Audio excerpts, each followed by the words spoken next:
In this year's union budget, capital expenditure has increased for the third year in a row by 10 lakh crore. While the government hopes to increase private sector investment through this, it has not yielded the expected growth in the long term.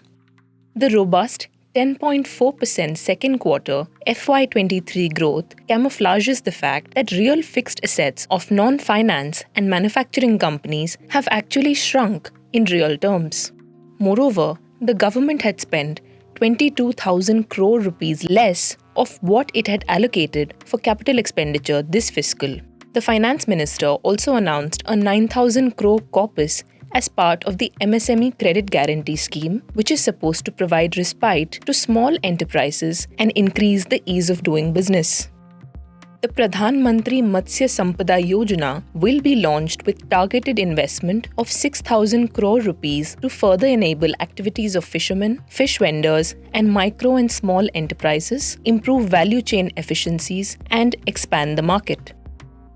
A mission for the welfare of particularly vulnerable tribal groups was announced with a fund of 15,000 crores allocated for the next 3 years to fuel the socio-economic development of the group. But according to Y. Giri Rao, there is a need for a national tribal policy to define what development means for these communities and state how the funds will be used. Though this is a huge jump from the earlier budget of 250 crore rupees allocated for the welfare of PVTGS in 21-22, we need a policy for this group, not just schemes. There are 75 PVTGs in the country, but we do not know their individual and collective population. The centre will also recruit 38,800 teachers and support staff for 740 Eklavya model residential schools serving 3.5 lakh tribal students.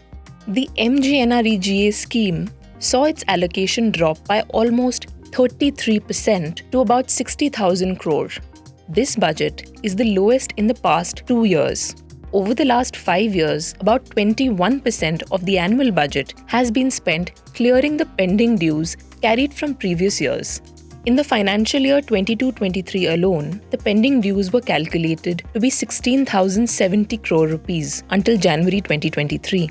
The NREGA SANGHARSH Morcha and People's Action for Employment Guarantee had pressed a demand for the union government to allocate funds of 2.72 lakh crores for the financial year 23-24, considering the pending dues and the need to fulfill the employment need of 5.6 crore employees for 100 days per person per household. There would be almost no working days possible with the current budget allotment, a lot of which would be spent clearing dues, according to the group.